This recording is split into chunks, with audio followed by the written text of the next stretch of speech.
Asosiasi E-commerce Indonesia menyebutkan bahwa tingkat perputaran karyawan di bidang industri digital sangatlah tinggi. Presentasinya mencapai 19,22%. Angka ini sangatlah tinggi, mendekati 2 kali lipat dari batas overturn karyawan yang hanya 10%. Hal ini menunjukkan attitude karyawan di bidang industri digital sangatlah rendah. Mereka dengan seenaknya gonta-ganti tempat kerja, melompat dari kebijakan satu ke kebijakan lainnya, meremehkan kebijakan perusahaan. Segala fasilitas telah dipenuhi. Banyak dana yang digelontorkan untuk melakukan pelatihan. Apakah kurang insentif yang diberikan? Ataukah mereka adalah pekerja yang gila gaji, tak loyal terhadap perusahaan yang justru royal di kehidupan? Seperti permasalahan yang terjadi antara Sally, Mike, dan Pete pada perusahaan XYZ yang bertajuk Hire Me, Hire My Husband.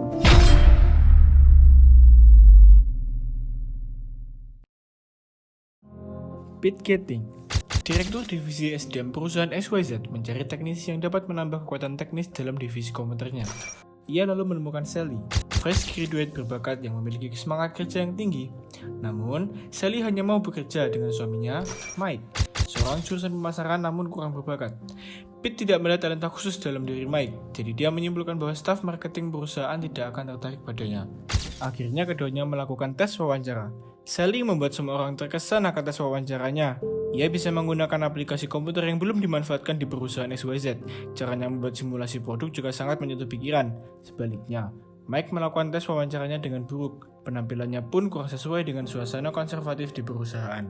Sally diterima, tetapi Mike ditolak. Namun, Sally tetap tegas bahwa ia hanya akan bekerja dengan suaminya. Perusahaan akhirnya memberikan penawaran untuk mencarikan pekerjaan Mike sebagai pegawai telemarket di perusahaan setempat supaya mereka tetap bersama. Sally dan Mike akhirnya menerima penawaran tersebut. 2 tahun berlalu. Sally menjelma menjadi aset berharga bagi perusahaan. Ia menerima 2 kali promosi sekaligus karena karyanya yang sangat berpengaruh terhadap perkembangan produk. XYZ pun membiayainya untuk pelatihan tambahan. Mike demikian, ia telah berkembang menjadi pribadi yang matang dan bertanggung jawab. Pete terkesan dengan skill telemarketingnya. Ia berpikir ulang apakah dulu ia melakukan kesalahan dengan menolak Mike. Tiba-tiba Sally menemui Pete. Ia menyampaikan bahwa suaminya menerima promosi sebagai ketua cabang di Pantai Barat. Ia ingin ikut suaminya dan mencari pekerjaan baru di sana. Sally mau tetap tinggal asalkan perusahaan XYZ bisa mencarikan pekerjaan yang setara untuk Mike.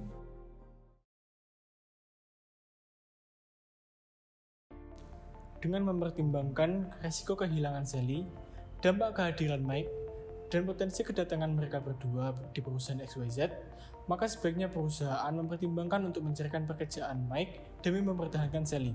Kita tahu bahwa dalam kurun waktu 2 tahun belakangan ini, Sally telah menjelma menjadi aset berharga dalam perusahaan XYZ. Apabila Sally keluar dari perusahaan, maka pengembangan produk dari perusahaan dapat dipastikan akan menurun. Dana yang digunakan perusahaan untuk membiayai pelatihan-pelatihan Sally juga akan terbuang sia-sia. Untuk mencari karyawan berbakat dan memiliki semangat kerja yang tinggi seperti Sally, tentunya bukan suatu hal yang mudah. Meskipun kita tahu, dengan hadirnya Mike dalam perusahaan XYZ dapat mengganggu suasana konservatif dalam perusahaan karena penampilan Mike. Dan juga dengan masuknya Mike ke bagian telemarketing, tentunya akan menghambat kinerja dari staf telemarketing, karena akan terjadi sebuah restrukturisasi. Tetapi, penampilan Mike yang sekarang bukanlah Mike yang dulu lagi.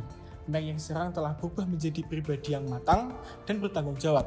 Dan tentunya dengan skill yang dimiliki oleh Mike sekarang, maka Mike dapat menyelesaikan masalah restrukturisasi dengan sangat mudah.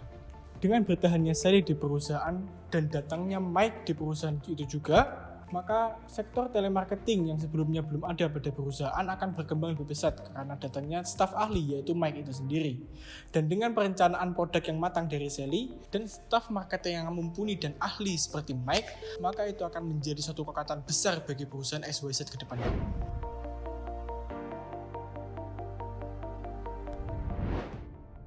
Berdasarkan masalah yang timbul akibat peristiwa di atas, maka perusahaan XYZ seharusnya membuat langkah antisipasi kemungkinan terjadinya masalah retensi Sally karena meletakkan Mike di tempat yang terpisah. pihak XYZ mungkin telah memperhitungkan cara-cara untuk membuat Sally nyaman dan tidak akan pindah dengan mencarikan pekerjaan untuk Mike di tempat yang dekat dengan Sally. Tetapi, mereka melakukan dua kesalahan utama. Permasalahan yang pertama, mereka kurang memperhitungkan penyebab keinginan Sally yang ingin bekerja dengan suaminya, yaitu cinta dan keterikatan mereka berdua. There is no difference between a wise and a fool when they fall in love. Sehingga Sally tetap akan pergi ketika suaminya tidak di dekatnya. Kesalahan yang kedua, yaitu mereka terlalu memandang rendah si Mike. Mereka tidak memperhitungkan aspek perkembangan seseorang karyawan. Terkait dua kesalahan di atas, seharusnya perusahaan XYZ menyelesaikan masalah retensi dengan fokus kepada faktor potensi terbesar kehilangan Sally. Mungkin di awal perusahaan XYZ sudah memberi Sally kenyamanan dengan promosi, pelatihan, dan mencarikan suaminya pekerjaan. Akan tetapi, perlu diingat juga, suatu karyawan tidak hanya mementingkan dirinya sendiri. Ada banyak hal yang mungkin berpengaruh seperti faktor keluarga, lingkungan, dan sebagainya. Namun, karena perusahaan tidak memikirkan persoalan tersebut, maka potensi permasalahan pun bisa terjadi.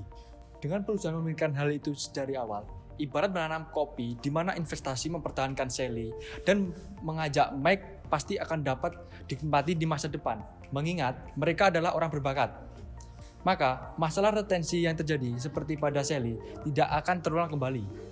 Perusahaan memang harus meminimalisir masalah retensi yang terjadi pada Sally, dikarenakan dia merupakan karyawan yang sudah menjadi andalan di kantornya. Jika masalah tersebut tidak dihindari atau diminimalisir, maka bisa menyebabkan ancaman tersendiri bagi perusahaannya.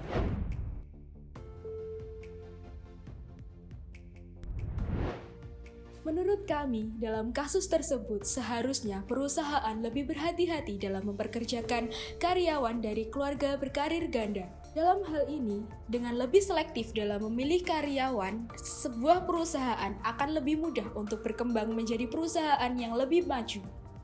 Sebenarnya, memperkerjakan karyawan yang sudah menikah atau sudah berkeluarga bukan suatu masalah yang besar, asalkan mereka memiliki motivasi yang tinggi. Kecakapan mereka pun biasanya lebih matang dan memiliki banyak pengalaman dibanding dengan para pekerja yang baru. Mereka juga cenderung memiliki motivasi yang tinggi untuk menghidupi keluarganya.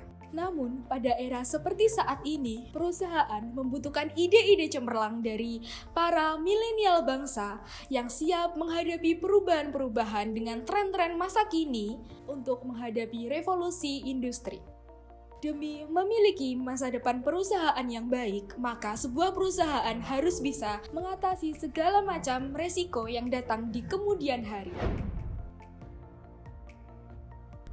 Dari 3 solusi permasalahan di atas, kita dapat menarik suatu kesimpulan bahwa retensi karyawan merupakan usaha perusahaan untuk mempertahankan karyawan dalam jangka waktu yang lebih lama. Hal ini memberikan keuntungan bagi perusahaan itu sendiri karena dapat mempertahankan karyawan terbaiknya. Upaya yang dilakukan perusahaan ini harus bisa mencegah karyawan untuk tidak keluar dari perusahaan tersebut. Tapi pada masa kini, masalah retensi tidak hanya masalah tentang uang, tetapi bisa menyangkut dengan kehidupan pribadi seseorang, seperti halnya keluarga berkarir ganda. Pada contoh kasus di atas, Sally lebih memprioritaskan masalah keluarganya daripada profesionalitas pekerjaannya. Di samping itu, Sally juga akan mengancam keluar jika perusahaan tidak ingin menuruti kemauannya. Dalam kasus di atas, keputusan terbaik dari perusahaan ialah dengan mengabulkan permintaan Sally, yaitu mencarikan pekerjaan untuk Mike. Hal ini dilakukan demi upaya mempertahankan Sally karena Sally merupakan aset paling berharga untuk perusahaan XYZ.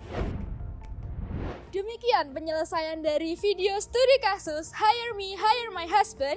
Jangan lupa dukungannya dengan Like Komen and share. Terima kasih.